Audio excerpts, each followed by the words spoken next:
नमस्कार दोस्तों, स्वागत है एक बार फिर से आपका सक्सेस क्लासेस में।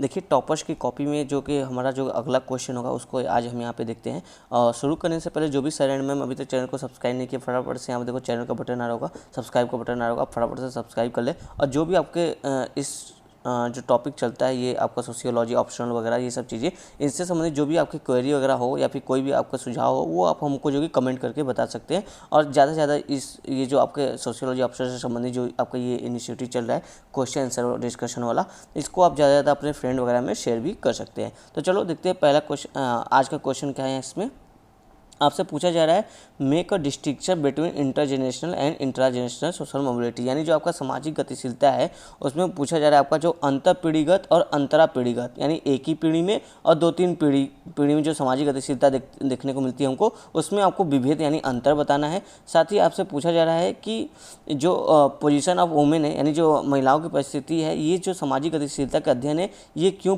पर्याप्त रूप से जिम्मेदार नहीं है। कहने का मतलब जो महिलाओं के, आप देखो जो सोशल मोबिलिटी की स्टडी वगैरह हम लोग इतने सारे किए हैं, आज भी जो देखोगे जो महिलाओं की स्थिति है वो अच्छी नहीं है समाज में हमारे। तो वही पूछा कि आपके सोशल स्टडी में बताया, सोशल मोबिलिटी में बताया जाता है कि महिलाओं की लोगों की जो जॉब वगैरह बढ़ रही है, परिस्थिति अच्छी हो रही है, तो ये केवल हमको मेल फैक्टर में दिखता है, फीमेल फैक्टर में हमको देखने को नहीं मिला। तो इस तरह से आपसे क्वेश्चन पूछा है, उसके बारे में पूछा है कि क्यों ऐसा हो रहा है। तो उम्मीद आपको क्वेश्चन समझ में आ गया होगा। तो चलो अब देखते हैं इसका आंसर देशमुख जी कैसे लिखती हैं।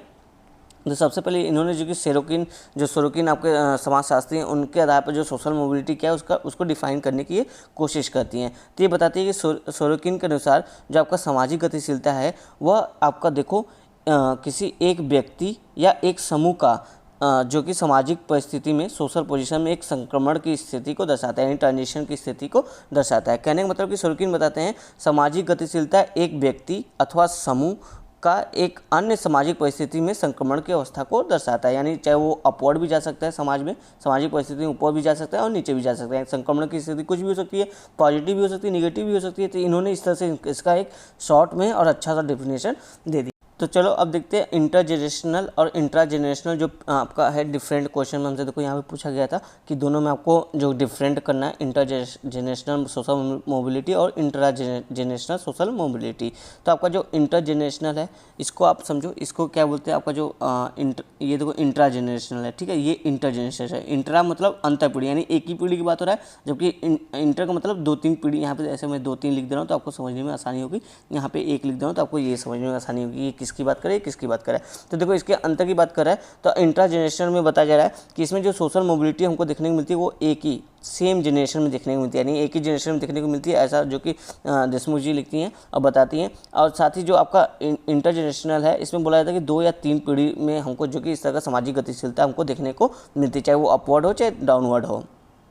फिर देखो यहाँ पे बोला जाए जो आपका ये नंबरिंग करते रहना पड़ेगा ताकि आपको याद रहे, जो आपका डाउनवर्ड मोबिलिटी देखने को मिलता है आपका इंट्रा जनरेशनल में, यानी इस वाले में। तो इसमें बताया जाए कि ये आपका जो नेचुरल डिजास्टर वगैरह आती है ना, उसके कारण देखने को आपको आसानी से देखने को मिल जाएगा कि ऐसे लोगों की जो सामाजिक गतिशीलता है उसमें जो कि डाउनवर्ड की स्थिति यानी परिस्थिति, उनकी सामाजिक परिस्थिति वो डाउन हो जाती है। अगर कोई ऐसा प्राकृतिक आपदा जैसे आप देखो बाढ़ आ जाए या फिर भूकंप वगैरह आ जाए, तो इसमें क्या होगा, उनके घर मकान जो होते हैं वो ढह जाते हैं, उनको फिर से अपने नए मकान को बनाना होता है, उसका जीर्णोद्धार करना होता है। तो इसमें उनके काफ़ी जो बचत वगैरह होती है वो सब खर्च हो जाते हैं। इससे उनकी जो सामाजिक परिस्थिति है वो क्या होता है, उसी पीढ़ी में उसी जनरेशन में देख रहे हो कि डाउनवर्ड हो जा रही है। फिर साथ ही यहाँ पे देखो बताया जा रहा है कि आपका जो आपका इंटरजेनरेशनल वाला है इसमें बताया जा रहा है, इसमें देखो अपवर्ड मोबिलिटी आपको देखो देखने को मिलेगा कैसे। जैसे मान लो कि कोई एक पहला पीढ़ी आपका फार्मर है, ये फर्स्ट जनरेशन है, उसका लड़का जो कि ये सेकंड जनरेशन आ गया। तो मान लो कोई किसान है, काफ़ी मतलब अपना पूरा मेहनत से जो कि खेती का काम करता है और अपने जो कमाता है उससे जो कि अपने बेटों को अच्छे से पढ़ाता है, और उसका बेटा जो कि हार्ड वर्क करता है, अच्छी शिक्षा वगैरह लेता है और वो किसी कॉर्पोरेट ग्रुप में जॉब उसको मिल जाता है, यानी मान लो जैसे IIT वगैरह उसने जॉब वगैरह जो कि ले ली है। तो अब इससे देखो जो आपका ये पहला पीढ़ी में जो किसान था उसके पिता, दूसरी पीढ़ी में देखोगे तो वो जो इसके जो परिवार की परिस्थिति अब वो सुधर गई है क्योंकि इसकी इनकम अच्छी हो गई है। तीसरी पीढ़ी में इसकी इनकम और इसके पास सेविंग ज़्यादा हो जाएगा तो इसकी परिस्थिति और भी सुधर जाएगी। तो वही कहा जा रहा है कि यहाँ पे अपवर्ड सोशल मोबिलिटी देखने को मिल रही है, यानी कि इनकी सामाजिक परिस्थिति में सुधार देखने को मिला है, जिसमें देखो एक दो तीन पीढ़ी भी आपके लग सकते हैं। इस तरह की बात एग्जांपल क्या दिया जाए कि कोई किसान का बेटा अगर मेहनत करके पढ़ लिख के कुछ अच्छा कोई कॉर्पोरेट वगैरह में जॉब पा लेता है तो इस आधार पे। तो ये हमने यहाँ पे देखा आपका इंटरजेनरेशनल वाला ये वाला था। अब देखो फिर बोला जा रहा है कि अंतर पीढ़ीगत वाले में बोला जा रहा है कि जैसे मान लो कोई अचानक से घटना घटित हो जाए, जैसे बोला जा रहा है कि किसी की लॉटरी लग जाए, तो इससे क्या होगा, जो कोई गरीब भिखारी आदमी अगर उसकी लॉटरी लग जाती है तो वो क्या होता है, एक ही वो जो कि बहुत धनी बन जाएगा। तो इससे आप देखते हो कि क्या होता है, वो एक ही पीढ़ी में जो कि धनी वगैरह बन गया, यानी इसको 2-3 पीढ़ियाँ नहीं लगी इसकी सामाजिक परिस्थिति सुधार करने के लिए। धनी के कारण इसकी सामाजिक परिस्थिति जो कि सुधर गई है और ये काफ़ी अमीर आदमी बन गया, तो इसको एक ही पीढ़ी लगा। तो इस तरह से ये जो डिफरेंट बताने की कोशिश करती है। जबकि यहाँ पर बताते हैं जो आपका इंटरजेनरेशनल है, इसमें देखो लॉन्ग टाइम है, ठीक है। यहाँ के जो मतलब लोग हैं, यहाँ पे सामाजिक परिस्थिति जो लोगों की है वो उसको चेंज होने में बहुत लंबा समय लगेगा, तुरंत नहीं होगा। इसमें देखो जैसे मान लो कोई व्यवसायी है, राइट, इसका देखो व्यवसायी का एग्जांपल काफ़ी अच्छा है। कोई मान लो मिठाई का दुकान है, अब उस पीढ़ी दर पीढ़ी देखते हो कि बहुत से मिठाई की दुकानें तो काफ़ी पुरानी होती हैं, जिसमें 2-3-4 पीढ़ी से लोग लगे होते हैं। तब पहले जो कि इनकी परिस्थिति अच्छी नहीं होगी, कम इनकम होगा, धीरे धीरे इनकी जैसे जैसे दुकान पुरानी हुई, इनकी दुकान और जैसे जैसे चलने लगी, उस हिसाब से देखो आज ये अच्छे घर वगैरह में रह रहे हैं, इनके पास अपनी खुद की गाड़ी वगैरह है, ज़मीन वगैरह है। तो इस तरह से इनका देखो जो आर्थिक स्थिति से संपन्न हो चुके हैं, तो इनका सामाजिक परिस्थिति में सुधार हमको देखने को मिलेगा। तो वही बोला जाए कि यहाँ पे देखो लॉन्ग टर्म प्रोसेस है ये, और ये देखो शॉर्ट टर्म प्रोसेस है, सडन भी हो सकता है या फिर कुछ और कारण से भी। आपको यहाँ पे अपवर्ड, यहाँ पे देखो अपवर्ड और डाउनवर्ड दोनों की स्थिति बताई गई, यहाँ पे अपवर्ड की स्थिति आपको एग्जाम्पल से बताई गई। तो इस तरह इन्होंने जो डिफरेंट हमसे पूछा गया था वो डिफरेंट बताए। फिर साथ ही देखो ये आगे बताती हैं देशमुख जी। फिर देखो आगे यहाँ पे देशमुख जी लिखती हैं कि जो आपका सोशल मोबिलिटी वाली स्टडी है, यानी सामाजिक गतिशीलता का अध्ययन है, ये देखो समाज में जो विभिन्न चेंज हो रहे हैं उसके इम्पैक्ट की भी स्टडी करता है। उदाहरण के तौर पे आपको यहाँ पे देखो जैसे बताया जा रहा है, जो आपका लिप्सेट एक हाइपोथेसिस, देखो कि न्यू टर्म निकल के आता है, आप इसको जरूर नोट डाउन करिएगा। लिप्सेट जो आपका परिकल्पना है वो बताता है कि कैसे जो आपका औद्योगिकीकरण है यानी इंडस्ट्रियलाइजेशन है वो किस तरह से जो कि सोशल मोबिलिटी को प्रमोट करता है, ऐसा लिप्सेट हाइपोथेसिस हमको बताता है। यानी औद्योगिकीकरण, यानी जिस राज्य या समाज में जो कि औद्योगिकीकरण होगा वहाँ पर सोशल मोबिलिटी हमको देखने को मिलेगी। तो ये इस तरह की लिप्सेट हाइपोथेसिस जो कि बताती है सोशल मोबिलिटी किस तरह से इंपैक्ट डाली है अदर एरिया में। फिर देखो साथ ही बोला जा रहा है कि एजुकेशन देखो सोशल मोबिलिटी का बहुत बड़ा जो कि सोर्स है, मुख्य सोर्स के रूप में आप मान सकते हो, क्योंकि बहुत से गरीब बच्चे वगैरह, गरीब लोग जो कि आपका एजुकेशन प्राप्त करके आज हाई पोस्ट पर बैठे हुए हैं, यानी उनकी सामाजिक परिस्थिति में सुधार देखने को मिला है। फिर इसी तरह देखो बोला जा रहा है जो आपका इकोनॉमिक मोबिलिटी है यानी आर्थिक गतिशीलता, वो देखो हमको इस वजह से देखने को मिल रही है कि अगर कोई जो राज्य है वो अगर कल्याणकारी राज्य की कल्याणकारी है, संप्रभु है, तो इसके कारण देखो वहाँ पे इकोनॉमिक मोबिलिटी भी देखने को मिली है, जिसके कारण जो आपका बुर्जुआकरण है वो उसमें वृद्धि हो रही है। देखो जब बुर्जुआकरण यानी लोग, यानी जो धनी लोगों की संख्या में वृद्धि हो रही है, इसका मतलब वहाँ पे सामाजिक गतिशीलता में हमको वृद्धि देखने को मिली। किसके कारण? इकोनॉमिक एक्टिविटी के कारण, जो कि आपका जो वेलफेयर स्टेट है उसकी पॉलिसी के थ्रू इकोनॉमिक एक्टिविटी अगर उस समाज में बढ़ रही है तो इसके कारण भी लोगों की देखोगे समाज जो आपका सामाजिक गतिशीलता है उसमें वृद्धि हमको देखने को मिलती है। तो ये कुछ और फैक्टर की बात करते हैं कि किस तरह से जो कि सामाजिक गतिशीलता का इम्पैक्ट हमको देखने को मिलता है। औद्योगिकीकरण के कारण, इकोनॉमिक मोबिलिटी के कारण, एजुकेशन के कारण भी सोशल मोबिलिटी हमको देखने को मिलती है। फिर साथ ही ये यहाँ पे बताते हैं, जैसे देखो हमसे क्वेश्चन का सेकंड पार्ट पूछा गया था ना कि ये जो सोशल मोबिलिटी की स्टडी है ये महिलाओं की परिस्थिति में सुधार के लिए पर्याप्त नहीं है या महिलाओं की परिस्थिति के हिसाब से ये बात नहीं करते हैं। तो उसके अब उस जो क्वेश्चन का सेकंड पार्ट था, अब ये उस पर आती हैं और ये बोलती हैं कि ये जो ये आपकी ये स्टडी है आपका सोशल मोबिलिटी से संबंध में, ये देखो महिलाओं में जो सामाजिक गतिशीलता है ये उसके लिए पर्याप्त नहीं है, ये उसकी पर्याप्त अध्ययन नहीं करता है।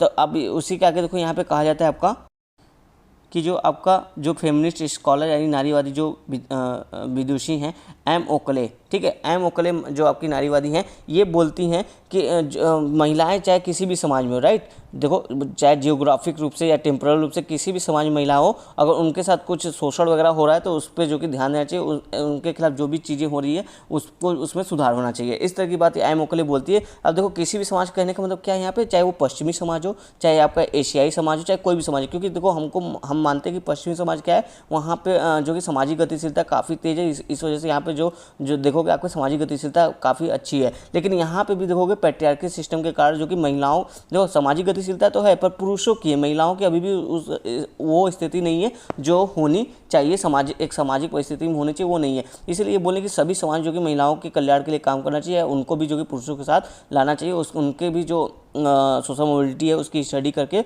उनको इम्प्रूव करने की कोशिश करना चाहिए। तो इसलिए एम ओकले जो नारीवादी हैं उनका यहाँ पे मेंशन किया गया है। फिर साथ ही ये बताती हैं कि जो आपका देखोगे जो आपकी ये स्टडी है सोशल मोबिलिटी की, महिलाओं को रिकॉग्नाइज करने में ये फेल हो गया है। क्यों फेल हो गया? क्योंकि देखो हमारी जो सोसाइटी है वो मेन डोमिनेटेड है। यहाँ बताया जो हमारी सोसाइटी है वो मुख्य रूप से देखो वहाँ पे पितृसत्ता का हमको प्रभाव देखने को मिलता है। इसलिए देखो कि ये जो आपकी स्टडी है ये आधी सच्चाई को बयां करती है, यानी पुरुषों की मोबिलिटी तो बताती है लेकिन महिलाओं की मोबिलिटी को नहीं बताती है। फिर देखो अब ये बताती है कि कैसे कैसे जो कि महिलाओं की मोबिलिटी को ये नहीं बताता है। यहाँ पर देखो कहा जाता है, देखो हमारी सोसाइटी का पैट्रियार्की जो माइंड सेट है, यानी पितृतंत्र का जो हमारे समाज में स्तर दिखाई देता है, विचारधारा जो दिखाई देती है, इसने देखो क्या क्या जो हाउस होल्ड यानी जो गृहणियाँ हमारी हैं, यानी जो ऐसी वाइफ जो हैं जो घर में रहती हैं, वो उनका देखोगे जो डिवीजन ऑफ लेबर इस तरह से कर दिया कि उनको घरेलू काम ही दिया है, और जो कि लोगों को जो पुरुष है उनको जो कि बाहरी काम दिया गया है। यानी जो हमारा पैट्रियार्की माइंड सेट है वो देखो विभेद कर दिया है पुरुष और महिला में।